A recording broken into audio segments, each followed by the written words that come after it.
Hi, everyone. My name is Mark Mikkelsen, and I'm joining you from Philadelphia, Pennsylvania, in the United States. It's my pleasure to be here during this session. Our topic is going to be goal directed therapy should start at ICU admission, and here we're focused on the long term outcomes perspective. I have no financial conflicts of interest to report. I have highlighted here some of the efforts that I've been involved in, including the SCCM Thrive initiative as well as PICS related writings. All right, so let's get started. So, first, when we think about beginning at ICU admission, we need to think about the journey that the patient is about to experience. And that involves several steps: the critical illness event in the ICU care, as was put forth in this work by Lee and colleagues, now over a decade old. Think about the period of stabilization that will occur as the patient leaves the ICU and goes towards the ward, and then the preparation and the adjustment upon return back to the home environment.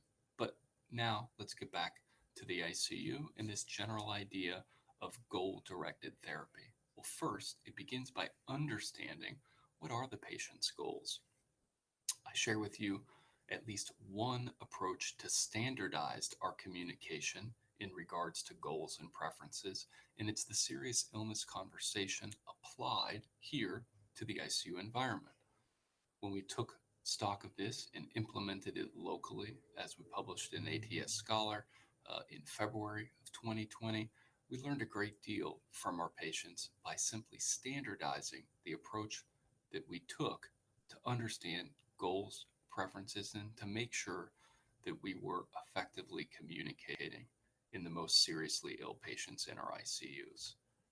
Here, I'm just highlighting that which we actually learned when we went through the process of asking about who are you? What are your goals? What are your fears?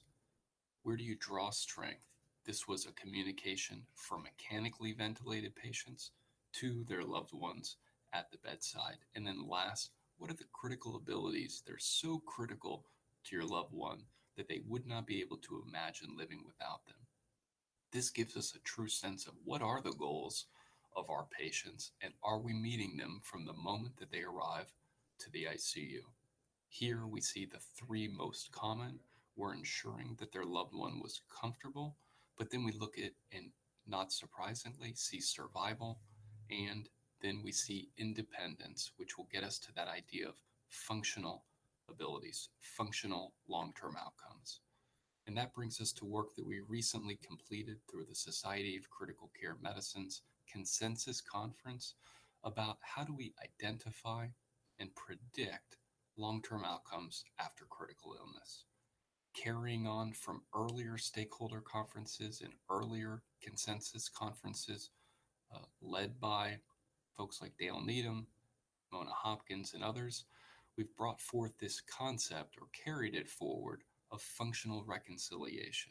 When thinking about ICU admission, what can we do with the long term perspective in mind? It begins by assessing pre ICU functional abilities, documenting them in the history and physical, and then step by step, ICU to floor handoff, reporting those pre ICU functional abilities to the next team member in the baton pass, and then at hospital discharge, providing brief, standardized pre discharge assessment screening tools so that the care, post acute care, that the patient receives aligns with their needs with those long term goals in mind.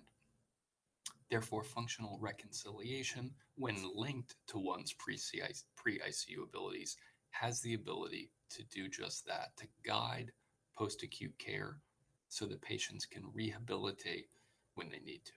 And then post discharge, we need to continue to screen at risk patients using recommended tools. That begs the question, what are the recommended tools? Well, after an exhaustive literature search, systematic reviews, we landed on the following in line with the core outcome set for clinical research, here applied pragmatically for clinical use.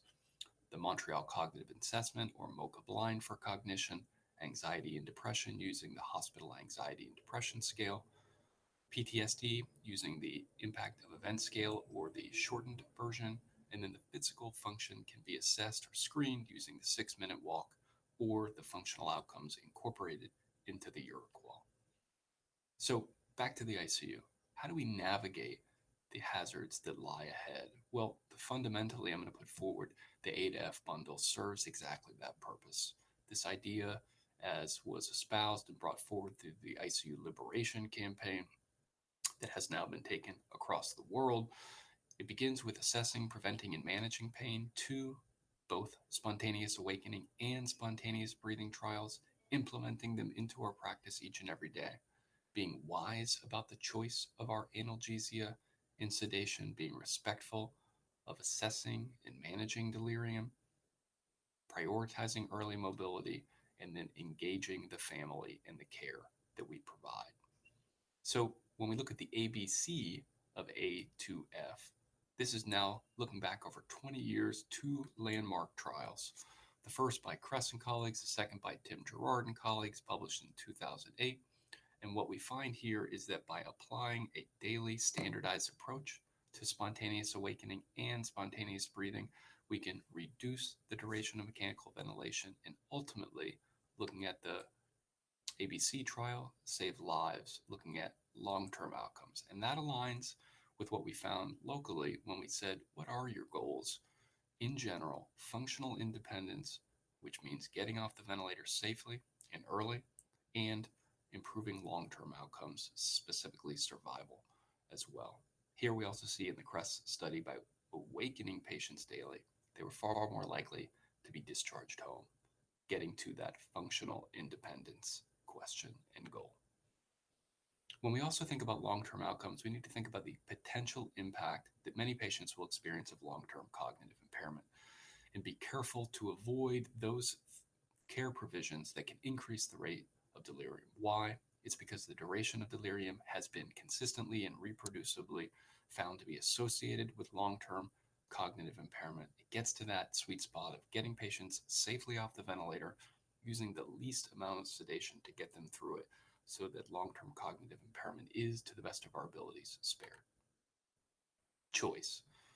Avoiding benzodiazepines is my take-home point on this slide, highlighting that patients who receive continuous infusions of benzodiazepines will develop delirium, i.e., avoid continuous benzos, focus on other strategies, dexmedetomidine, propofol, and this idea of tolerance in general.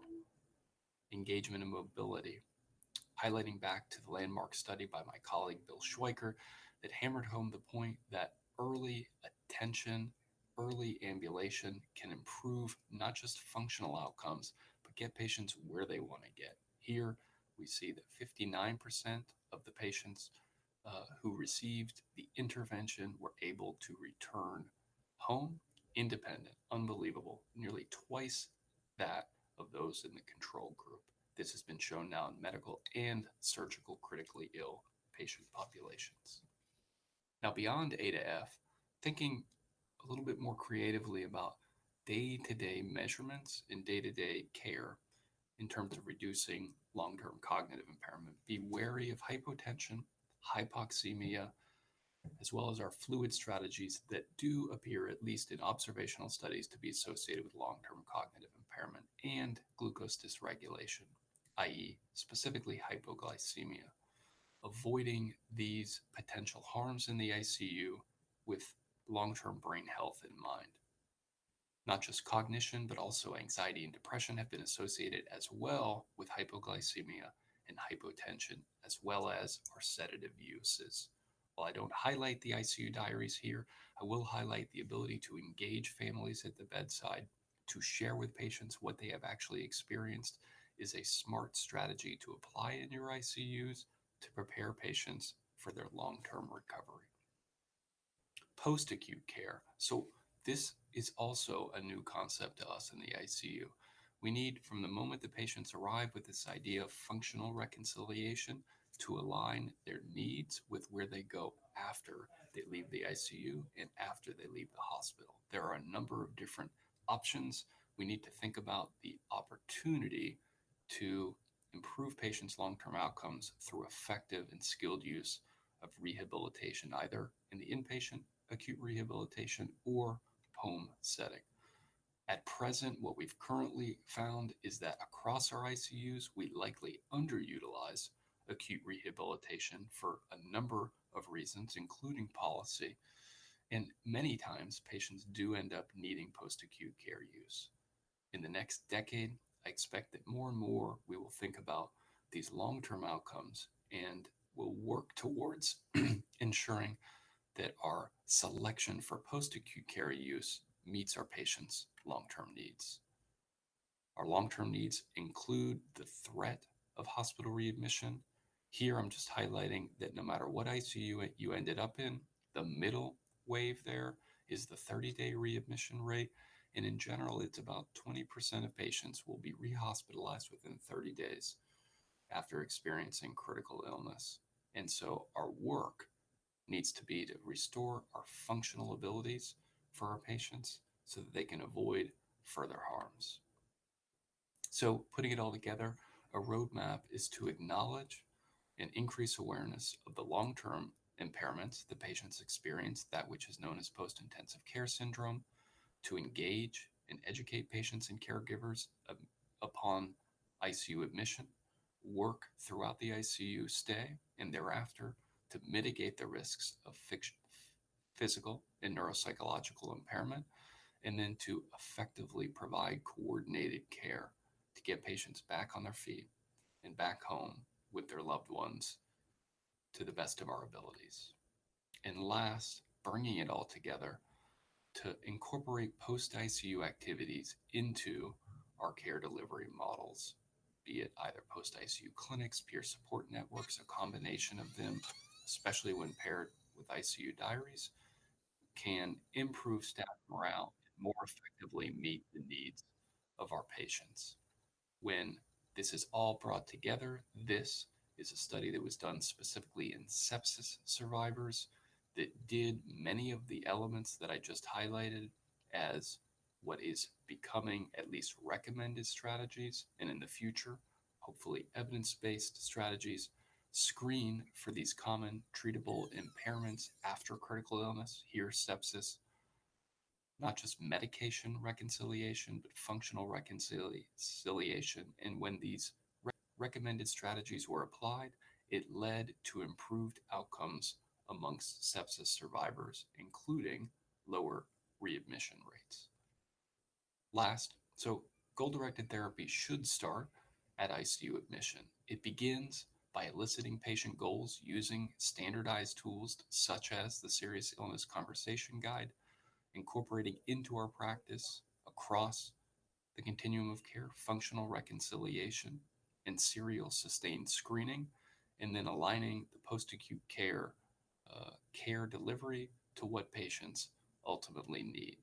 That's the way to get patients what they desire and to improve their long term health. Thank you so much. I hope you enjoy the rest of the session,